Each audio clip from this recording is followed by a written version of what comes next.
للہ رب العالمین والصلاة والسلام علی حبیبہ محمد وآلہ وصحبہ اجمعین۔ اتنی بہو نہیں کھولے بھائی، خبر ہے نا موازنہ نظر آگ جھل کے رکھے کرو نا، کھول چھوڑنے سارے جواز گونج دی لاک کرو تو اذان والے منع کرو۔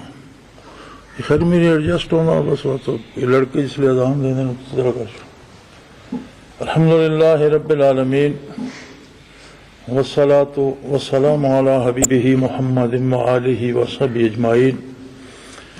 اعوذ باللہ من الشیطان الرجیم، بسم اللہ الرحمن الرحیم۔ ان الدین عند اللہ الاسلام۔ اللہم سبحانک لا علم لنا الا ما علمتنا انک انت العلیم الحکیم۔ مولا یا صلی وسلم دائما ابدا علی حبیبک من زانت بہ السرور۔ اسلامی سال کی ابتدا ہے، ماہ محرم ہے، اور یوں تو اسلامی تاریخ کا ایک ایک دن قربانیوں سے معمور ہے، اور اسلامی سال کی ابتدا محرم سے ہے تو اس کا اختتام ذی الحج پہ ہوتا ہے، اور دوران سال کا کوئی دن بھی ایسا نہیں جس میں جعفر و شان اسلام نے احقاق حق کے لیے ظلم جور ستم کے مقابلے میں جانے نظر نہ کی ہوں۔ لیکن اس ایک خاص واقعہ کو جسے ہم واقعہ کربلا کے نام سے جانتے ہیں، اتنی زیادہ شہرت کیوں ملی؟ 1350 برس بعد بھی اس ایک واقعے کو خاص طور پر یاد کیا جاتا ہے۔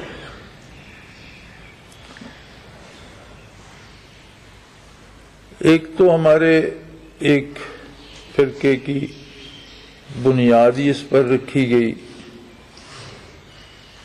یہ بھی ایک سبب ہے، لیکن یہ ضروری نہیں کہ صرف شیعہ حضرات کی وجہ سے یہ دن یادگار بن گیا، بلکہ اسے ہر مسلمان خواہ وہ کسی مکتب فکر سے تعلق رکھتا ہو، اپنے دل میں اپنے ذہن میں تازہ رکھتا ہے۔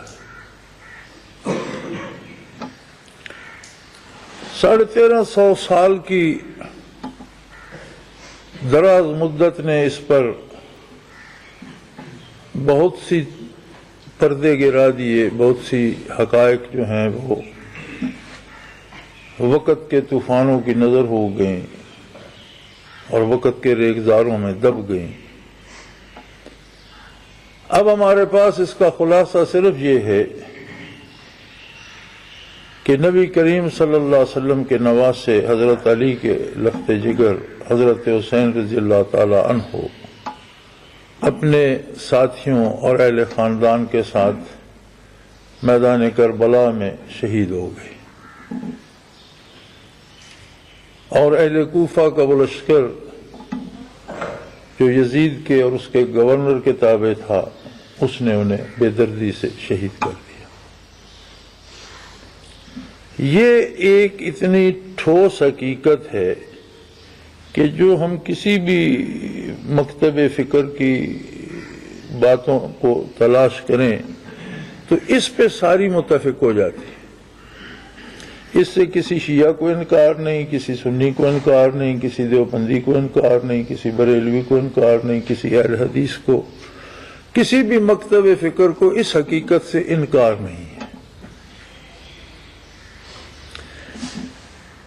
ایک اہمیت اس کی یہ بھی ہے کہ باقی سارے جہاد جو ہوئے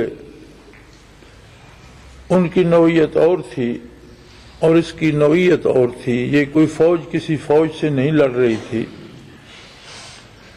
بلکہ خاندان نبوت صلی اللہ علیہ وسلم، اولاد نبی صلی اللہ علیہ وسلم بغیر کسی لو لشکر کے چند خادموں یا چند ہمراہیوں کے ہمراہ بسوئے کوفہ رواں تھے کہ انہیں اہل کوفہ کے لشکر نے ہی آ گھیرا، اور اس تصادم میں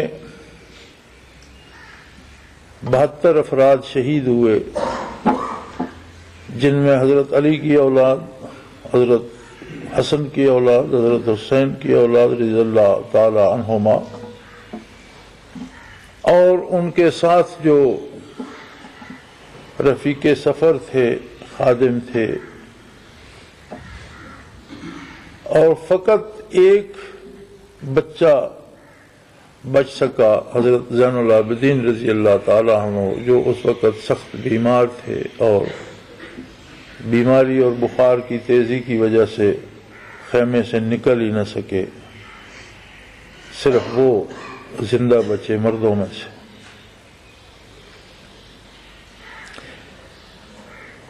اس کی تاریخی اہمیت اس لیے بھی زیادہ ہو گئی کہ نبی کریم صلی اللہ علیہ وسلم کی اولاد تھی، آپ کے نواسے تھے، آپ کی نواسیاں تھیں، ان کی اولاد تھی، خاندان رسالت مآب صلی اللہ علیہ وسلم تھا. اور یہ بڑی عجیب بات ہے کہ کسی کافر لشکر نے ان پر یلغار نہیں کی، کسی دشمن طاقت نے انہیں شہید نہیں کیا. یعنی عجیب تر بات یہ ہے کہ جو لوگ ان کے خون کے ذمہ دار ہیں وہ بھی اسی نبی آخر الزمان صلی اللہ علیہ وسلم کو نبی ماننے کے دعوے دار بھی ہیں، اس کی امتی ہونے کے دعوے دار بھی ہیں. تو یہ حادثہ ان دو نوعیتوں میں سے بالکل مختلف تھا. ایک تو یہ کہ خانوادہ نبوت کو طے کیا گیا، اور دوسری بڑی بات، یہ عجیب بات ہے کہ قاتل جو ہیں وہ بھی اسی نبی کا کلمہ پڑھنے کا دعویٰ کرتے ہیں.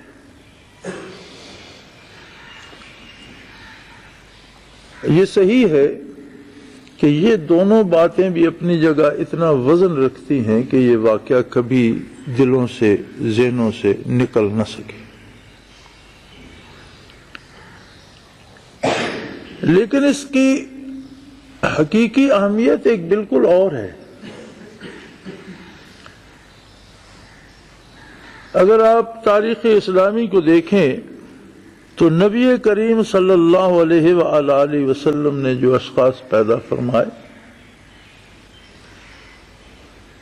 اور آپ صلی اللہ علیہ وسلم کے بعد جب عہد خلافت راشدہ آیا تو وہ ایسے لوگ تھے جن کے سامنے رضائے باری تھی اور مخلوق کی بہتری تھی. اقتدار کا نشہ نہیں تھا. تاریخ کوئی ایسا دوسرا بندہ پیش نہیں کر سکتی جو استقامت ابو بکر صدیق رضی اللہ عنہ نے وصال نبوی کے وقت دکھائی، اور جن مشکل حالات میں وہ گھر گئے کہ ایک طرف نبی کریم صلی اللہ علیہ وسلم کا وصال ہو گیا، دوسری طرف بہت سے قبائل آمادہ بغاوت ہو گئے، تیسری طرف کچھ لوگوں نے زکوٰۃ دینے سے انکار کر دیا، چوتھی طرف مسیلمہ کذاب 40,000 کا لشکر جرار لے کر اپنی نبوت کے دعوے کے ساتھ اٹھ کھڑا ہوا، اور ایک طرف رومن امپائر کی فوجیں اسلامی سرحدوں پہ نظر لگائے بیٹھی تھی. یعنی ایسے عجیب حالات پیدا ہو گئے کہ مسلمان تو وصال نبوی کے صدمے سے چور ہو گئے. کسی کا باپ فوت ہوتا ہے تو اسے کتنا دکھ ہوتا ہے، کسی کا کوئی مرشد، کوئی نیک بندہ، کوئی ولی اللہ جس کے ساتھ وہ رہتا ہے اس کا وصال ہوتا ہے تو اس کی حالت کیا ہوتی ہے. تو جو لوگ محمد الرسول اللہ صلی اللہ علیہ وسلم کے ساتھ ہر آن رہتے تھے، آپ صلی اللہ علیہ وسلم کے وصال پر ان کا حال کیا ہوا ہوگا، یہ شاید کوئی دوسرا بندہ ان کے علاوہ سمجھ ہی نہ سکے.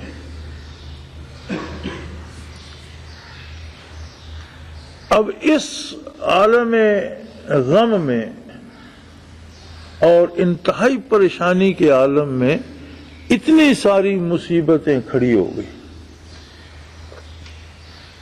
الحمدللہ اللہ کریم نے ایک ایسا اپنا بندہ عطا فرمایا امت کو جس نے نیابت نبوی کا حق ادا کر دیا اور بیک وقت سب کو دندان شکن جواب دیے.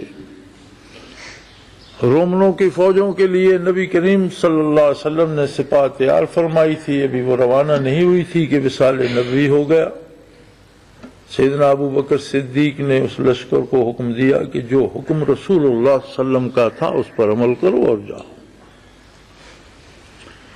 مسلمہ کذاب کے لیے لشکر ترتیب دیا اور منکرین زکوٰۃ سے اعلان جنگ کر دیا، باغیوں کے خلاف اعلان جنگ کر دیا. سیدنا فاروق اعظم رضی اللہ تعالی عنہ جیسے جرار شخص نے یہ گزارش کی کہ امیر المومنین ہمارے پاس اتنی فوج نہیں ہے کہ ہم ان سب محاذوں پہ لڑ سکے. اگر آپ روما کے خلاف لشکر بھیج رہے ہیں تو مسلمہ کذاب کو مؤخر کر دیجئے، اور اگر اسے مؤخر نہیں کرتے تو ان باغیوں اور منکرین زکوٰۃ کو مؤخر کر دیجئے. سیدنا ابو بکر صدیق رضی اللہ عنہ کا جواب یہ تھا کہ میں اگر مدینے میں ایسا اکیلا رہ جاؤں کہ مجھے خطرہ ہو کہ مجھے جنگلی بھیڑیے آ کر کھا جائیں گے، پھر بھی میں یہ سارے لشکر روانہ کروں گا اور سب سے مقابلہ ہوگا. اور اگر مجھے خود شمشیر بکف ہو کر جانا پڑا میں خود میدان میں جاؤں. اور اللہ کا احسان ہے کہ وہ سارے لشکر سرفراز و سربلند لوٹے. منکرین زکوٰۃ کا قلعہ کما ہو گیا، باغی قبائل کی بغاوت فروغ ہو گئی، مسلمہ کذاب مارا گیا، رومیوں نے اپنا لشکر پیچھے ہٹا لیا. اور یوں سیدنا صدیق اکبر رضی اللہ عنہ کا جرأت مندانہ فیصلہ حق ثابت ہوا. لیکن اس میں جو خطبہ خلافت کے وقت سیدنا ابو بکر صدیق نے دیا اس میں ایک جملہ فرمایا تھا کہ ہر طاقتور میرے لیے کمزور ہے اور ہر کمزور کو میں طاقتور جانتا ہوں. کوئی طاقت کے زور سے کسی کا حق دبا نہیں سکے گا اور کوئی کمزور کسی ظالم کے ظلم سہنے پر مجبور نہیں ہوگا. یہ وہ بات تھی جو نبی کریم صلی اللہ علیہ وسلم نے پیدا فرمایا. عہد فاروقی آ گیا. عہد فاروقی میں تاریخ انسانی میں کسی حکمران نے جتنے علاقے فتح کیے ان سب میں سے سب سے زیادہ علاقے فتح ہوئے سیدنا عمر فاروق رضی اللہ عنہ کے. ایک فہرست ہے جس میں سکندر اعظم بھی ہے، جولیس سیزر بھی ہے، دوسرے فاتحین بھی ہیں. ایسے لوگ جو فاتحین عالم کہلاتے ہیں وہ بھی ہیں. اس تاریخ کی جو دستاویز ہے اسے آپ دیکھیں تو کسی نے 50,000 میل، کسی نے 1,00,000 میل علاقہ فتح کر لیا، کسی نے 2,00,000 مربع میل علاقہ فتح کر لیا، کسی نے 6,00,000 مربع میل تک فاتحین عالم ملتے ہیں. ایسے حکمران ملتے ہیں جن کے عہد میں 6,00,000 مربع میل علاقہ. اب اس سے آگے کوئی نہیں ملتا. پھر فاروق اعظم ملتے ہیں جن کے عہد میں 26,00,000 مربع میل علاقہ فتح ہو. 6 اور 26 کا فاصلہ ہے فاتحین عالم میں اور فاروق اعظم رضی اللہ تعالیٰ عنہ. فاتحین عالم جہاں سے گزرے شہروں کا راہ کا ڈھیر کر گئے. تاتاریوں کے لشکر جہاں سے گزرے ویرانوں میں بھی پانیوں میں زہر اور جنگلی جانوروں کو بھی تیروں سے مارتے چلے گئے. انسانی سروں کے مینار بنے، شہر کھنڈرات میں تبدیل ہو گئے. فاتحین عالم کی داستان کے ایک ایک حرف سے خون ٹپکتا ہے، ایک ایک لفظ سے چیخیں ابھرتی ہیں. لیکن اس 26 لاکھ مربع میل علاقے میں کسی بوڑھے کی کرا سنائی نہیں دیتی، کسی بیوہ کا آنسو گرتا دکھائی نہیں دیتا، کسی یتیم کی چیخ سنائی نہیں دیتی۔ صرف فتح نہیں ہوا، عدل ہوا، اور تاریخ اس بات کی گواہ ہے کہ کافروں کو بھی اگر انصاف ملا تو اسلام کے زیر نگیں آ کر ملا، ورنہ ان کے اپنے حکمران انہیں انصاف نہیں دیتے۔ اس کے بعد حضرت عثمان رضی اللہ عنہ کا دور آ گیا اور اس میں فتوحات جاری رہیں۔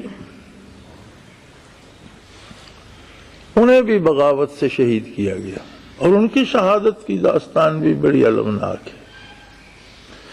ایک ایسا شخص جس کی افواج افریقہ میں برسر پیکار ہے، چین میں برسر پیکار ہے، ہسپانیہ میں برسر پیکار ہے، سلطنت اسلامی دنیا کی بہت بڑی سلطنت ہے، چند 100 باغیوں نے اس کے گھر کا محاصرہ کر لیا اور وہ اپنے کسی خادم، کسی غلام، کسی سرکاری ملازم، کسی فوجی، کسی پولیس والے کو حکم نہیں دیتا کہ ان سے مقابلہ کرو۔ جو اعتراضات انہوں نے کیے وہ تاریخ تبری میں موجود ہیں، لیکن تبری ہی میں موجود ہے۔ سیدنا عثمان غنی نے مسجد نبوی میں منبر پر بیٹھ کر صحابہ کرام کو بلا کر، معترضین کو بلا کر ان اعتراضات کے جواب دیے، اور اس پر اکثر صحابہ نے رائے دی کہ ان سب کو گرفتار کر لیا جائے اور ان کے سر قلم کیے جائیں، یہ بغاوت پیدا کر رہے ہیں۔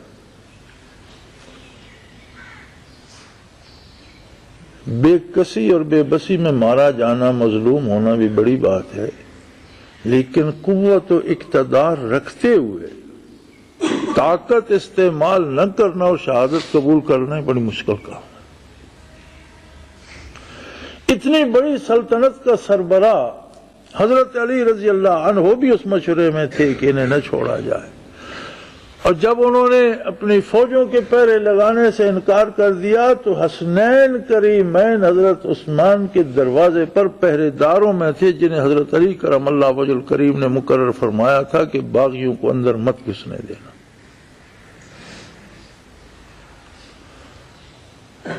اور انہیں کہا گیا کہ آپ انہیں سزا دیں، فرمایا نہیں، میں مدینہ النبی میں قتل و غارت نہیں چاہتا، میں نے ساری عمر اس امن کے گہوارے کے لیے جستجو کی ہے، تلاش کی ہے اور اسے بسایا ہے، میں اس میں خون نہیں گرا سکتا۔ پھر یہ مشورہ دیا گیا کہ آپ حرم نبوی سے، مدینہ منورہ کے حرم سے باہر تشریف لے جائیں، یہ بھی باہر آ جائیں گے، ان سے نبڑ لیجئے۔ فرمایا میں نے ساری عمر آرزو کی ہے کہ نبی کی رفاقت رہے صلی اللہ علیہ وسلم، میں آپ کی رفاقت، آپ کا پڑوس چھوڑ کر باہر کیوں چلا جاؤں؟ شہید ہو گئے۔ اس شہادت کے پیچھے بھی مقصد یہ تھا، باغیوں کا مقصد یہ تھا، اور جو حضرت عثمان نے پورا نہیں ہونے دیا، اگر وہ ان 10-1200 یا 1100 بندوں کو گرفتار کروا لیتے، قتل کروا دیتے تو حق پر تھے، لیکن اسی وقت کسی فرقے کی بنیاد رکھ دی جاتی اور یہ الزام لگا دیا جاتا کہ خلفاء راشدین ظالم تھے، جس نے اعتراض کیا اس کا سر قلم کرا دیا، اور انہوں نے خلافت بھی چھین لی اور انہوں نے دین بھی خراب کر دیا۔ یہ اس وقت بنیاد رکھ دی جاتی جو بعد میں کربلا میں رکھی گئی، جان دے کر، گھر دے کر۔ تو طاقت و اقتدار کس لیے تھا؟ اپنی جان کے لیے نہیں تھا، جان اس کے لیے تھی، وہ اللہ کی امانت تھا، وہ طاقت اللہ کی امانت تھی، خلافت اللہ کی امانت تھی، اقتدار اللہ کی امانت تھی، فوجیں اللہ کی تھیں، اپنی حفاظت کے لڑانے کے لیے نہیں تھیں۔ اور اگر وہ اپنی حفاظت کرواتے تو انہیں حق حاصل تھا، لیکن نتیجہ جو نکلتا وہ یہ ہوتا کہ وہیں سے ایک فرقہ ضالہ کی بنیاد پڑ جاتی۔ کتنا مشکل ہے کہ دین پر حرف نہ آئے، لو لشکر بھی رہیں، اور کم و بیش 40 دن ان کے گھر کا پانی بند رہا۔ آپ 10 روز کی بات کرتے ہیں، 40 دن مدینہ منورہ میں اس شخص کے گھر کا پانی بند رہا جس نے جب مسلمان مدینہ منورہ آئے تھے تو یہود کے پاس کنواں تھا جس میں پانی تھا اور مسلمانوں کو بہت مہنگا دیتے تھے یا دیتے ہی نہیں تھے، تو نبی کریم صلی اللہ علیہ وسلم نے فرمایا کہ کوئی ہے جو کنواں خرید لے یہودیوں سے مسلمانوں کو دے دے اور اس کے بدلے مجھ سے جنت میں لے لے؟ تو یہی وہ شخص تھا حضرت عثمان رضی اللہ عنہ جس نے وہ کنواں یہودیوں سے خرید کر مسلمانوں کے لیے وقف کر دیا۔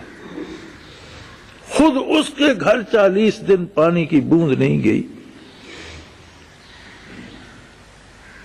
ساری سختیاں برداشت کی اور بالآخر مظلوم شہید ہو گئے، لیکن کسی کو دین پر اعتراض کرنے کا موقع نہیں دیا۔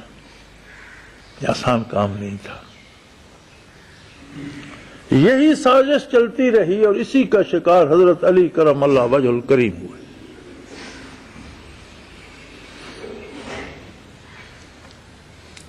پہلے اب ان کے خون کے دعوے دار بن گئے حضرت امیر معاویہ رضی اللہ تعالی عنہ، جو سیدنا فاروق اعظم رضی اللہ عنہ کی طرف سے شام کے گورنر مقرر تھے، عہد عثمانی میں بھی گورنر رہے۔ ان کی شہادت پر حضرت علی رضی اللہ عنہ کی بیعت کر لی گئی، خلیفہ چہارم حضرت علی کرم اللہ وجہ الکریم بنے۔ حضرت امیر معاویہ رضی اللہ عنہ ایک بہت بڑے صوبے کے گورنر تھے، انہوں نے چونکہ وارث تھے عثمان غنی رضی اللہ عنہ کے، انہوں نے خون کا مطالبہ کیا اور ان کا مطالبہ یہ تھا کہ یہ 10-1100 یا 1200 جو باغی ہیں ان سب کے سر قلم کیے جائیں۔ اقتدار و اختیار تھا حضرت علی کرم اللہ وجہ الکریم کے پاس، انہوں نے فرمایا کہ نہیں، جو قاتل ثابت ہوگا اس سے سزا کی جائے گی،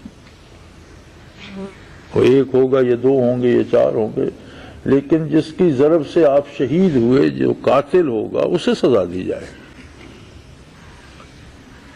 اس پر مقام صفین میں آپ روبرو بھی ہوئے، حضرت امیر معاویہ رضی اللہ عنہ کے ساتھ بھی اپنے صوبے کا لشکر تھا، حضرت علی کرم اللہ وجہ الکریم بھی تشریف لے گئے، لیکن ان لشکروں کا عالم یہ تھا کہ لوگ نماز حضرت علی رضی اللہ عنہ کے ساتھ پڑھتے تھے اور کھانا امیر معاویہ رضی اللہ عنہ کے پاس کھاتے تھے۔ بعض صحابہ کا عالم یہ تھا، تو کسی نے پوچھا بھی یہ تو دونوں لشکر مقابلے میں پڑے ہیں، آپ نماز ادھر پڑھتے ہیں کھانا ادھر کھانا؟ انہوں نے فرمایا نماز وہ مزے کی پڑھاتے ہیں، کھانا اس لنگر پہ مزے کا ہوتا ہے۔ پھر بات ہوئی، وواد کیا ہے، کس بات کا جھگڑا ہے؟ کیا حضرت امیر معاویہ حضرت علی کرم اللہ وجہ کی خلافت کے منکر نے فرمایا نہیں، خلیفہ برحق نے، میں آپ کا تابعدار ہوں، خلافت کا تو مسئلہ ہی نہیں ہے۔ مسئلہ یہ ہے کہ امیر المومنین شہید ہوئے، اسلامی تاریخ میں مسلمانوں کے سربراہ کو ظلماً شہید کیا گیا، اب اس بغاوت میں جتنے لوگ ہیں سب کو قتل کیا جائے۔ حضرت علی رضی اللہ عنہ فرمایا نہیں، جو بات میں کہتا ہوں وہ حق ہے، قتل وہی ہوگا جو قاتل ہے۔ بالآخر اسی بات پہ صلح ہو گئی۔ جب صلح ہوئی تو کچھ وہ لوگ جو باغی تھے اور وہاں چھپے ہوئے تھے، انہوں نے رات کو حضرت امیر معاویہ کے لشکر پہ حملہ کر دیا کہ حضرت علی کی طرف سے حملہ سمجھا جائے۔ جب انہیں علم ہوا تو انہوں نے حکم دیا سپاہیوں کو کہ ہر سپاہی نیزے پہ قرآن اٹھا لے اور قرآن لے کر کھڑے ہو جاؤ، دیکھو کون تمہیں قتل کرتا ہے۔ کہ جب قرآن پہ فیصلہ ہو گیا لڑنے کی کیا بات۔ حضرت علی کرم اللہ وجہ الکریم کو پتہ چلا تو انہوں نے بھی فرمایا کہ یہ حکم کس نے دیا ہے۔ چنانچہ ایک طبقہ جو لڑائی کروانے والا تھا وہاں سے الگ ہو گیا، جنہیں خارجی کے نام سے آپ جانتے، یہ وہی باغی تھے جو خارجی کہلائے اور بعد میں امیر المومنین حضرت علی رضی اللہ عنہ کے لیے مسئلہ بنے رہے اور آپ کی جنگیں ان سے ہوئیں، اور انہی ظالموں کے ہاتھوں حضرت علی رضی اللہ عنہ شہید بھی ہوئے۔ لیکن صفین میں حضرت علی رضی اللہ عنہ نے شام کا گورنر حضرت امیر معاویہ کو بحال رکھا، اور عہد علوی میں بھی گورنر شام حضرت امیر معاویہ رضی اللہ عنہ تھے۔ حضرت علی کرم اللہ وجہ الکریم کے شہادت کے بعد حضرت حسن سری رائے خلافت ہوئے تو وہ شورش بڑھتی رہی۔ کچھ 6 مہینے کے بعد آپ نے حضرت امیر معاویہ رضی اللہ عنہ کو بلا کر فرمایا کہ چچا، یہ حکومت کا جنجال آپ سنبھالیے، یہ مجھ سے قابو میں آنے والا نہیں ہے۔ وہ خلافت سے دستبردار ہو گئے اور امیر معاویہ امیر المومنین بن گئے۔ کوئی لمبا عرصہ گورنری کے بعد انہیں اقتدار و اختیار منتقل ہو گیا۔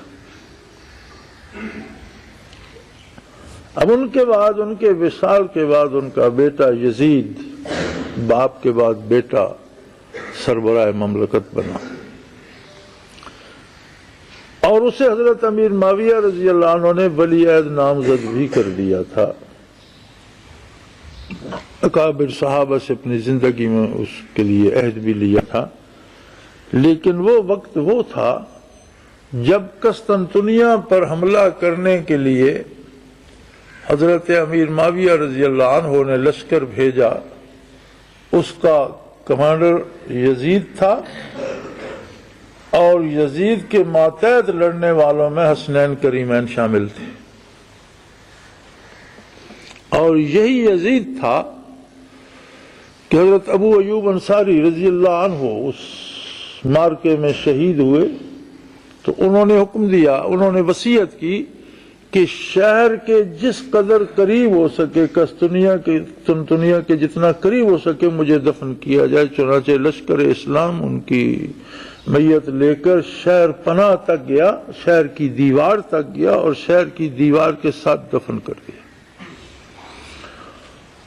تو قسطنطنیہ والوں نے کہا کہ ہم یہ قبر اکھیڑ کر پھینک دیں گے، تو اسی یزید نے کہا کہ اس کا مطلب ہے کہ تم سلطنت اسلامیہ میں تمام گرجے گرا دو گے، تم اس قبر کو چھیڑ کر دیکھنا۔ تو ریاست اسلامی جو افریقہ سے سائبیریا تک اور چین سے اسپانیہ تک، اس میں کتنے گرجے ہیں؟ کوئی ایک باقی نہیں رہے گا۔ چنانچہ کسی نے اسے چھیڑنے کی جرت نہ کی۔ قسطنطنیہ پر حملے اس لیے ہوتے رہے کہ نبی کریم صلی اللہ علیہ وسلم نے بشارت دی کہ اس مسلمانوں کا جو لشکر قسطنطنیہ کو فتح کرے گا وہ سارے جنتی ہوں گے، لیکن بعد میں آ کر سلطان محمد فاتح رحمۃ اللہ علیہ کے ہاتھوں فتح۔ بہرحال ہر مسلمان نے کوشش کی کہ اس بشارت، تو اس وقت یزید وہ تھا جس کے ماتحت حضرت حسین لڑتے رہے۔ پھر اسی یزید سے اتنا شدید تصادم کس بات کی دلیل ہے؟ پھر کیا یزید کربلا میں موجود تھا؟ بہت سے لوگوں نے بیعت کر لی، جن میں صحابہ بھی تھے۔ حضرت حسین رضی اللہ عنہ نے کیوں نہیں کی؟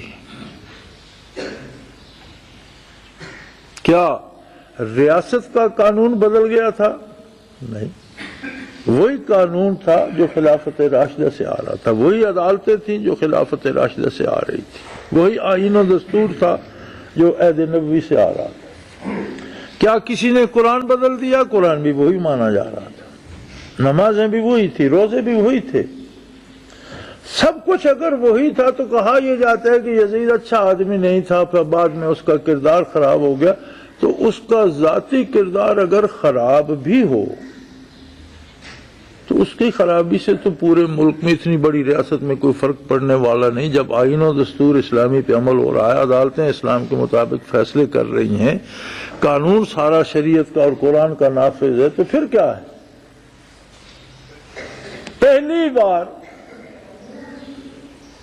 یزید وہ شخص ہے جس نے پہلی بار اقتدار، فوج، طاقت، حکومت اپنی سمجھ لی تھی۔ اگر یہ فیصلہ، اگر یہ خیال، اگر یہ صورتحال حضرت امیر معاویہ رضی اللہ عنہ کے عہد میں ہوتی تو حضرت حسین انہی سے لڑ چکے ہوتے۔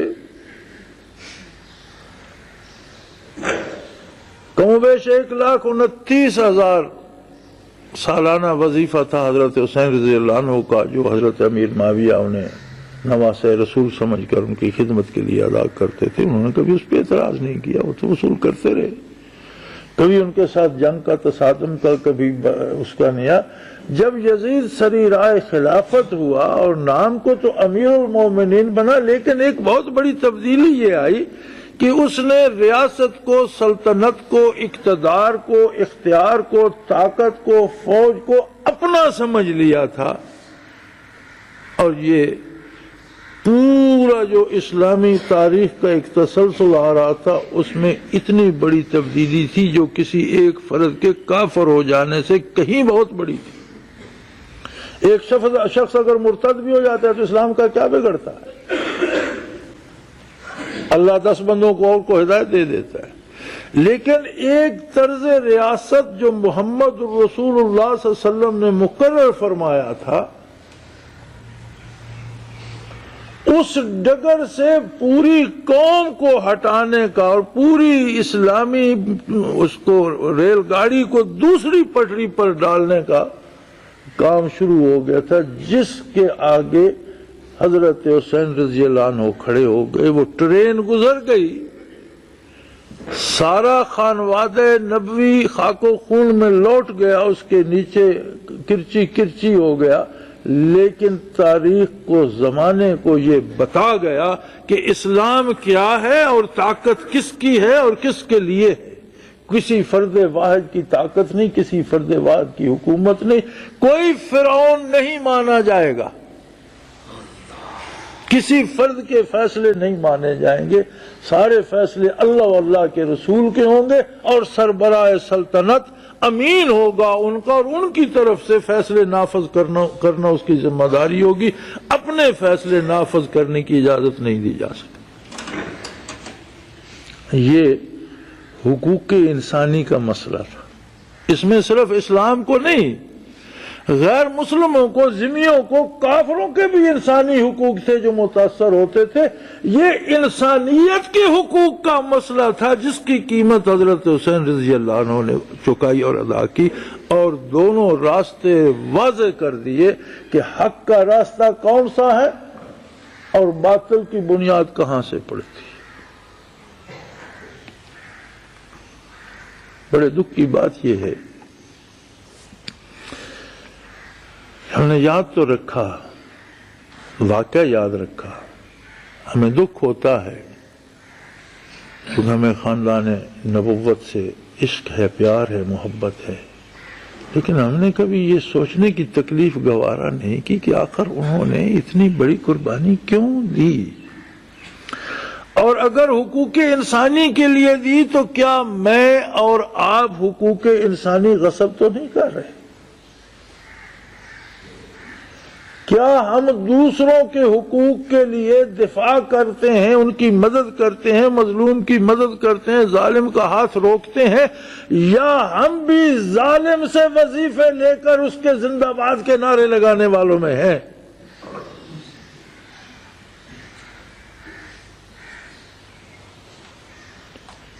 گزشتہ نصف صدی سے زیادہ عرصہ، 56 برس گزر گئے، اسلام کے نام پر ہم نے ملک حاصل کیا، اور ہمارا سب سے بڑا مسئلہ ہی اسلام بن گیا کہ اسلام نہیں نافذ ہو سکتا۔ یہ بڑا کٹھن کام ہے، کیا مشکل ہے اسلام میں، کیوں نافذ نہیں ہو سکتا؟ ایک تو جی معاشی بڑی مشکل ہے، جی معاشی مشکل یہ ہے کہ سود بند کر دو تو امیر جو امیر سے امیر تر ہو رہا ہے وہ رک جائے گا، غریب کو بھی کھانے کو مل جائے گا، تو امراء غریب کو کھانے کو دیں تو کل وہ ان کے گریبان پکڑیں، وہ تو نہیں دیں گے، وہ کہتے ہیں یہ غریب غریب سے غریب تر ہوتا چلا جائے، اس لیے اسلام نافذ نہیں ہو سکتا، سود نہیں ہم بند کرنا چاہتے۔ اسلام نافذ نہیں ہو سکتا کہ فرد واحد کی مرضی نہیں چلنے دیتا، سارے لو لشکر، سارے سرکاری وسائل، ساری فوجیں، ساری حکومت، سارے خزانے ایک شخص کی حفاظت کے لیے اور اس کی ثوابدید کے لیے ہے، باقی کسی کا کسی سے کوئی جو سر اٹھائے اس کا سر قلم کر دو، جو بات کرے اس کی زبان کاٹ دو۔ میں نہیں کہتا، آپ فیصلہ کریں کیا یہ حسینیت ہے، یہ یزیدیت ہے۔ بڑے بڑے جبہ و دستار اور امامے باندھے ہوئے، عصا اٹھائے ہوئے جو لوگ زندہ باد کے نعرے لگا رہے ہیں، یہ کس لشکر میں، کس صف میں کھڑے؟ اور ہم جو یا تو کوئی مجلس سجلس پڑھا کر یا جا کر ماتم کر کے یا گھر میں دیگ پکا کر بے فکر ہو جاتے ہیں، کیا ہم نے اس قربانی کربلا کا حق ادا کر دیا؟ بس اتنی سی بات تھی۔ کہ یہ چند مسکینوں میں چاول پکا کر بانٹ دو، یہ چند لوگوں کو حلوہ کھلا دو، یہ 2 ختم قرآن مجید کے کر دو، یا پھر گلی میں جمع ہو کر شور شرابہ کر کے رو پیٹ کے گھر چلے جاؤ، قصہ ختم ہو گیا۔ کیا یہ مقصد تھا اتنی بڑی عظیم قربانی؟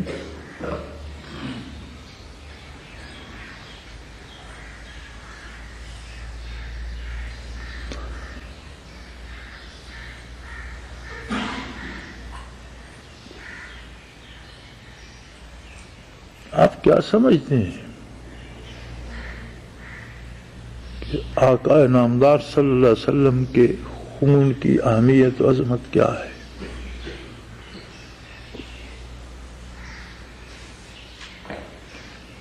نبی اللہ کا رسول جو جوتا پہنتا ہے وہ جوتا ذاکر ہو جاتا ہے، اس کی نس نس سے اللہ کا نام نکلتا ہے اور وہ منور ہو جاتا ہے۔ جو کپڑا پہنتا ہے وہ منور ہو جاتا ہے، جس سواری پہ بیٹھتا ہے وہ جانور دنیا کے جانوروں سے سرفراز ہو جاتا ہے، جس زمین پہ قدم رکھتا ہے زمین کا وہ چپا دوسری زمین سے اس طرح ہو جاتا ہے جس طرح آسمان پر چاند۔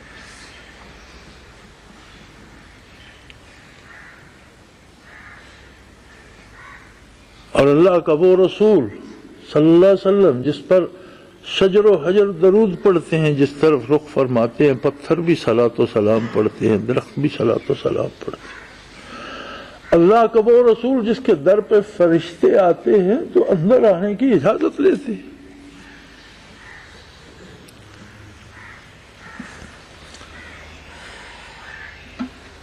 نبی کریم صلی اللہ علیہ وسلم دنیا سے وصال فرمانے والے ہیں، حضرت عائشہ صدیقہ رضی اللہ عنہ کی گود میں ہیں اور سر مبارک ان کے سینہ پاک پر رکھا ہوا ہے۔ حضرت فاطمہ رضی اللہ عنہ صاحبزادی رسول جگر گوشے رسول پاس ہیں اور گلی سے آواز آتی ہے یا رسول اللہ اندر آنے کی اجازت ہے؟ حضرت فاطمہ رضی اللہ عنہ نے جھڑک دیا، کون ہے؟ دیکھ نہیں رہے ہو اللہ کے رسول صلی اللہ علیہ وسلم تکلیف میں ہے، آپ کی طبیعت ناساز ہے، تو کون ہے اجازت رہے؟ تو حضور فرماتے ہیں بیٹا یہ تیرے باپ کا دروازہ ہے، ورنہ یہ کسی پوچھ کر نہیں جاتا، پوچھنے والا ملک الموت ہے، اور یہ تیرے بابا کا دروازہ ہے جہاں سے اجازت لے رہا ہے۔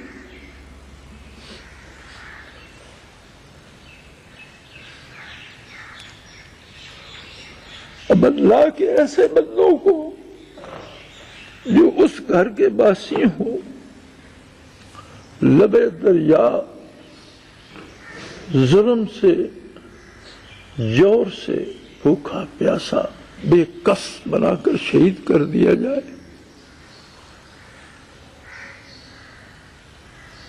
تو آخر وہ شہید ہوتے کیوں؟ بات مان لیتے اور لوگوں نے بھی مان لی تھی، وہ بھی بیعت کر لیتے۔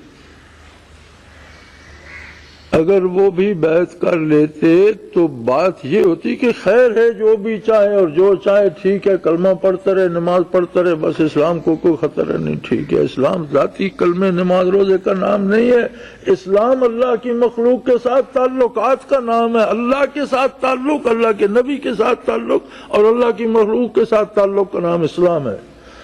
اللہ کے ساتھ ایمان کا اور عبادت کا تعلق ہے، نبی کے ساتھ ایمان اور اطاعت کا تعلق ہے، مخلوق کے ساتھ حق و انصاف کا تعلق ہے۔ جہاں بھی جو چیز بھی گرے گی اسلام کا ستون گر جائے گا۔ اللہ سے تعلق تو لوگ زبانی دعویٰ کر کے ہم بنا لیتے ہیں، ہم کہتے ہیں میں اللہ کو مانتا ہوں، اللہ جانے اور ماننے والا جانے، کس کو کیا خبر ہے مانتا ہے نہیں مانتا۔ ہم نمازیں پڑھ لیتے ہیں، کیا خبر ہے دل سے پڑھ رہا ہے یا دکھاوے کی پڑھ رہا ہے۔ ہم نبی کریم جیسا حلیہ بنا لیتے ہیں، کیا خبر دل سے بنایا، محبت سے بنایا یا رواجن بنایا۔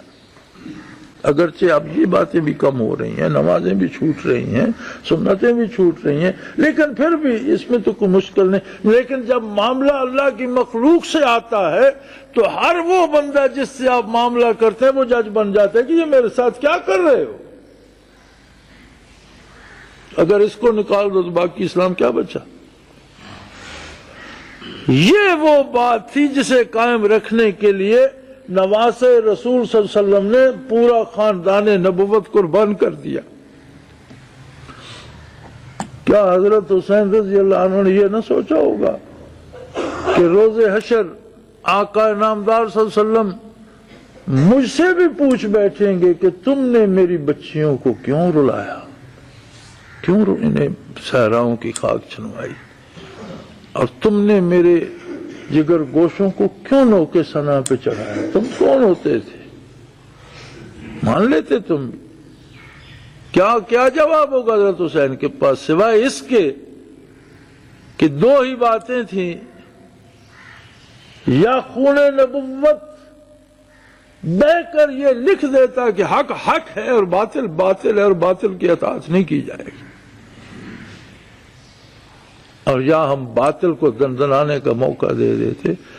قربانی کربلا نے قیامت تک یہ تحریر لکھ دی کہ جو شخص بھی اپنی من مانی حکومت کرے گا وہ اس کی اطاعت نہیں کی جائے گی۔ اسلام اسی کی اطاعت کا حکم دے گا جو اللہ کا قانون نافذ کرے گا، اللہ کے رسول کا قانون نافذ کرے گا، اللہ کی کتاب کا قانون نافذ کرے گا۔ بڑے بڑے علامے، بڑے بڑے فضلاء اور عہد حاضرہ کے بڑے بڑے مجتہد اور دینی رہنما لاکھوں روپے کے فنڈ تو لے رہے ہیں، کروڑوں روپے تو اسمبلی پہ خرچ ہو رہے ہیں، وردی پہ تو اعتراض ہے، ایل ایف او پہ تو اعتراض ہے، نظام اسلام کے لیے تو کوئی بات بھی نہیں کرتا۔ اگر اس میدان کو میدان کربلا سمجھا جائے تو مجھے گن کر بتائیے ملک میں حسینی کتنے ہیں، کون سی سیاسی جماعت، کون سی دینی جماعت، کون سے علامہ صاحب، کون ہے حسین کی صف میں آج؟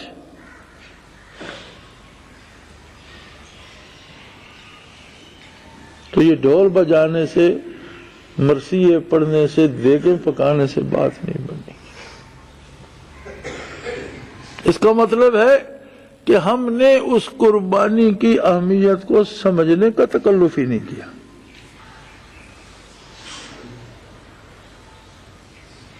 کچھ نہیں کر سکتے ہم، کم از کم اپنے اس ایک وجود کو تو سیدھا کر سکتے ہیں، ہم تو یزید نہ بنے۔ یہاں تو ہر فرد میں کسی میں چھوٹا کسی میں بڑا یزید چھپا بیٹھا ہے، جس کو جو انچ زمین کا ملتا ہے کسی کا چھین لیتے ہیں، جس کو چند ٹکے کسی کے ملتے ہیں چھین لیتے ہیں، جس کو کسی کی عزت قابو آتی ہے لوٹ لیتا ہے۔ تو کربلا ایک سانحہ، ایک واقعہ، ایک حادثہ نہیں ہے۔ میں یہاں سے سڑک پر نکلتا ہوں، گاڑی آتی ہے، ٹکر لگتی ہے، مر گیا، یہ حادثہ ہے۔ ایک گاڑی کو روکنے کے لیے سینہ تان کے کھڑا ہو جاتا ہوں کہ نہیں گزرنے دوں گا، وہ اوپر سے گزر جاتی ہے، یہ حادثہ نہیں، یہ ایک واقعہ ہے۔ اس میں کوئی جذبہ ہے، کسی کا کچھ جذبات ہیں، کوئی بات ہے، کس چیز نے اسے کھڑا ہونے پہ مجبور کر دیا۔ کربلا سانحہ نہیں ہے، حادثہ نہیں ہے، واقعہ ہے۔ عمدن جان بوجھ کر لیتے، بحث جھگڑا ختم ہو جاتا، کیوں نہیں کی؟ اس لیے نہیں کی کہ اس عالم میں اس سوچ کے بندے کی بیعت نہیں کر۔ اگر میں بھی بیعت کر لوں تو قیامت تک لوگ من مانیاں کرنے کا ایک دروازہ کھول لیں گے، یہ بات نہیں مانی جائے۔ آج کون سنتا ہے اللہ کی؟ کون مانتا ہے نبی کے فرمان کو؟ کون دین کی پرواہ کرتا ہے؟ اور کون ہے اسے روکنے والا؟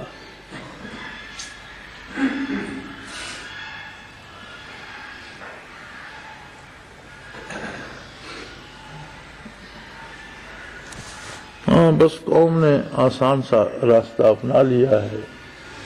کسی نے مرثیے پڑھے، کسی نے دوڑے پڑھے، کسی نے سینہ کو بھی کر لی، کسی نے دیگ پکا دی، کسی نے حلوہ پکا لیا، کسی نے روزہ رکھ لیا، چلو۔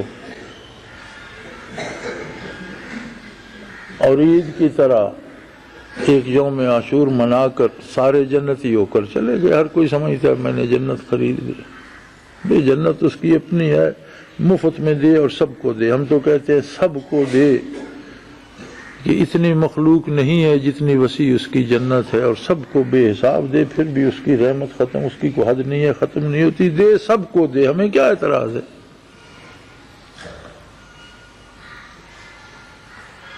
لیکن اس کا اپنا فیصلہ ہے کہ راستہ ایک ہی ہے جو محمد رسول اللہ کے قدموں سے ہو کر گزرتا ہے۔ اگر آپ صلی اللہ علیہ وسلم کے ساتھ مقابلہ کر کے، آپ کی شریعت کے ساتھ مقابلہ کر کے آؤ گے تو پھر جنت کا راستہ نہیں پاؤ گے۔ غلامی اور اطاعت کا ایک راستہ ہے، ایک ہی راستہ ہے۔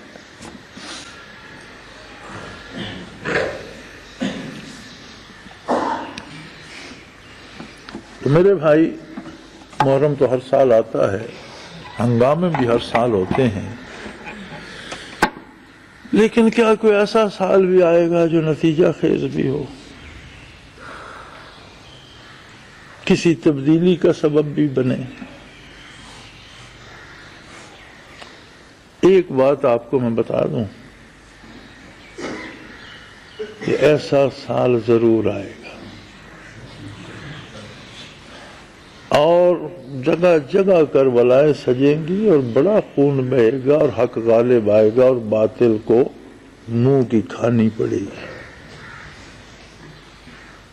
یہ طے ہے، انشاءاللہ ایسا ہو کر رہے گا۔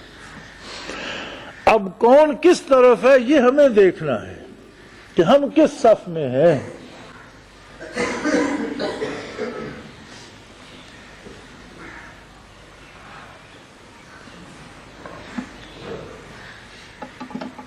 حسن نثار نے ایک شعر کہا تھا کہ میرا حسین ابھی کربلا نہیں پہنچا، میرا حسین ابھی کربلا نہیں پہنچا، میں حر ہوں مگر لشکر یزید میں ہوں۔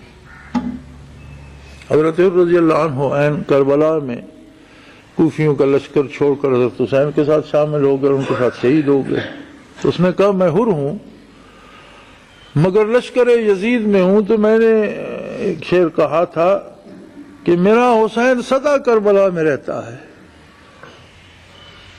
کربلا کو ایسا واقعہ نہیں کہ گوا، یہ تو ہر لمحہ بپا ہے، ہر لمحہ زندگی کا کربلا ہے کہ آپ کس طرف جا رہے ہیں۔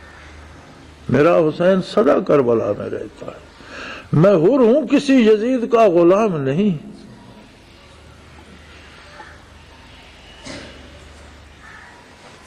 تو محرم پہ چونکہ سارے احباب لکھتے ہیں، شاید میں نے بھی کچھ لکھا تھا اگلے دن، چلو اسی جو کچھ ہم نے لکھا ہے اسے مرثیہ پڑھیں، مدد پڑھیں، اسے تعریف پڑھیں، ثنا پڑھیں، تاریخ سمجھیں، جو بھی ہے اس پہ بات کو ختم کرتے ہیں کہ ظلمت شب بڑھتی ہی جاتی ہے الہی، ظلمت شب بڑھتی ہی جاتی ہے الہی، ہو کرم تیرا اب تو ہمیں صبح جلی دے۔ پرخار ہوا چاہتا ہے ہر سر و سمن تک، پرخار ہوا چاہتا ہے ہر سر و سمن تک، مہکے کا گلستان جو طیبہ کی کلی دے۔ مالی تھے کبھی آج وہ گلچین ہوئے ہیں، مالی تھے کبھی آج وہ گلچین ہوئے ہیں، اس دیس میں اب ایک مدینہ کی گلی دے۔ اس عہد کے فرعون وہ فرعون نہیں ہے، چاہیے نہ عصا یا تو صرف ایک ڈلی دے۔ ہر روپ میں ہر سمت ہی ایک کرب و بلا ہے، ہر روپ میں ہر سمت ہی ایک کرب و بلا ہے، اس آس پہ زندہ ہے کہ اب باس ولی دے۔ ہے لشکر کوفی تو آمادہ پیکار، دے ہم کو خدایا تو حسین ابن علی دے۔ اللہ اس قوم کو ایک حسین دے دے۔ آخر دعوانا ان الحمدللہ رب العالمین۔